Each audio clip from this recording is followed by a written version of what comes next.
So, given our usual luck, Leo said, maybe we have enough time to get the Argo II to Athens, find the giants, and stop them from waking Gaia.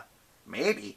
But how is Reyna supposed to get this massive statue back to Camp Half-Blood before the Greeks and Romans put each other through the blender? She doesn't even have her Pegasus anymore. Sorry. Fine, Reyna snapped. She might be treating them like allies rather than enemies, but Percy could tell Reyna still had a not-so-soft spot for Leo. Probably because he'd blown up half the Forum in New Rome. She took a deep breath. Unfortunately, Leo is correct. I don't see how I can transport something so large. I was assuming, well, I was hoping you all would have an answer. The labyrinth, Hazel said. I mean, if Pasiphae really has reopened it, and I think she has. She looked at Percy apprehensively. Well, you said the labyrinth could take you anywhere, so maybe... No, Percy and Annabeth spoke in unison. Not to shoot you down, Hazel, Percy said. It's just... He struggled to find the right words. How could he describe the labyrinth to someone who'd never explored it? Daedalus had created it to be a living, growing maze. Over the centuries, it had spread like roots of a tree under the entire surface of the world. Sure, it could take you anywhere. Distance inside was meaningless. You could enter the maze in New York, walk 10 feet, and exit the maze in Los Angeles, but only if you had found a reliable way to navigate. Otherwise, the labyrinth would trick you and try to kill you at every turn. When the tunnel network collapsed after Daedalus died, Percy had been relieved. The idea that the maze was regenerating itself, honeycombing its way under the earth again, and providing a spacious new home for monsters, that did not make him happy. He had enough problems already. For one thing, he said, the passages in the labyrinth are way too small for the Athena Parthenos. There's no chance you could take it down there. And even if the maze is opening, Annabeth continued, we don't know what it'll be like now. It was dangerous enough under Daedalus's control, and he wasn't evil. If Pasiphae has remade the labyrinth the way she wanted... She shook her head. Hazel, maybe your underground senses could guide Reyna through, but no one else would stand a chance, and we need you here. Besides, if you got lost down there... You're right, Hazel said glumly. Never mind. Reyna cast her eyes around the group. Other ideas? I could go, Frank offered, not sounding very happy about it. If I'm Preda, I should go. Maybe we could rig some sort of sled or... No, Frank Zhang. Reyna gave him a weary smile. I hope we'll work together side by side in the future, but for now your place is with the crew of this ship. You are one of the 7 of the prophecy.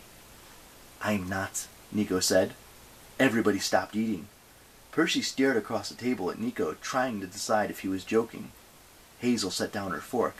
Nico. I'll go with Reyna, he said. I can transport the statue with shadow travel.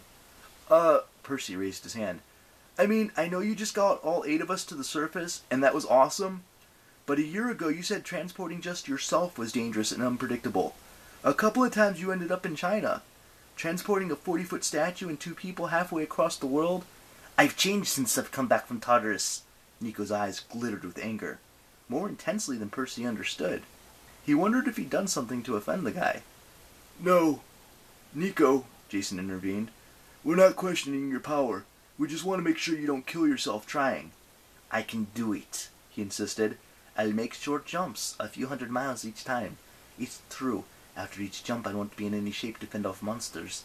I'll need Reyna to defend me and the statue. Reyna had an excellent poker face. She studied the group, scanning their faces, but betraying none of her own thoughts. Any objections? No one spoke. Very well, she said, with the finality of a judge. If she had a gavel, Percy suspected she would have banged it. I see no better option, but there will be many monster attacks. I would feel better taking a 3rd person. That's the optimal number for a quest. Coach Hedge, Frank blurted. Percy stared at him, not sure he'd heard correctly. What, Frank? The coach is the best choice, Frank said. The only choice. He's a good fighter, a certified protector. He'll get the job done. A fawn? Reyna said. Seder! Barked the coach. And yeah, I'll go. Besides, when you get to Camp Half-Blood, you'll need someone with connections and diplomatic skills to keep the Greeks from attacking you. Just let me make a call, get my baseball bat. He got up and shot Frank an unspoken message that Percy couldn't quite read. Despite the fact that he'd just been volunteered for a likely suicide mission, the coach looked grateful. He jogged off towards the ship's ladder, tapping his hooves together like an excited kid. Nico rose. I should go too, to rest before the first passage. We'll meet at the statue at sunset. Once he was gone, Hazel frowned. He's acting strangely. I'm not sure what he's thinking this through. He'll be okay, Jason said. I hope you're right. She passed her hand over the ground. Diamonds broke the surface, a glittering Milky Way of stones. We're at another crossroads. The Athena Parsenos goes west, the Argo II goes east. I hope we chose correctly. Percy wished he could say something encouraging, but he felt unsettled. Despite all they'd been through and all the battles they'd won, they'd still seemed no closer to defeating Gaia. Sure, they'd released Thanatos. They'd closed the doors of death. At least now they could kill monsters and make them stay in Tartarus for a while. But the giants were back. All the giants. One thing bothers me, he said. If the Feast of Spes is in 2 weeks, and Gaia needs the blood of 2 demigods to wake, what did Claudius call it? The blood of Olympus? Then aren't we doing exactly what Gaia wants, heading to Athens? If we don't go and she can't sacrifice any of us, doesn't that mean she can't wake up fully? Annabeth took his hand. She drank in the sight of her now that they were back in the mortal world without death mist. Her blonde hair was catching the sunlight. Even if she was still thin and wan like him, her gray eyes were stormy with thought. Percy, prophecies cut both ways, she said. If we don't go, we may lose our best chance to stop her. Athens is where the battle lies. We cannot avoid it. Besides, trying to thwart prophecies never works. Gaia could capture us somewhere else, or spill the blood of some other demigods. Yeah, you're right, Percy said. I don't like it, but you're right. The mood of the group had become as gloomy as Tartarus's air, until Piper broke the tension. Well?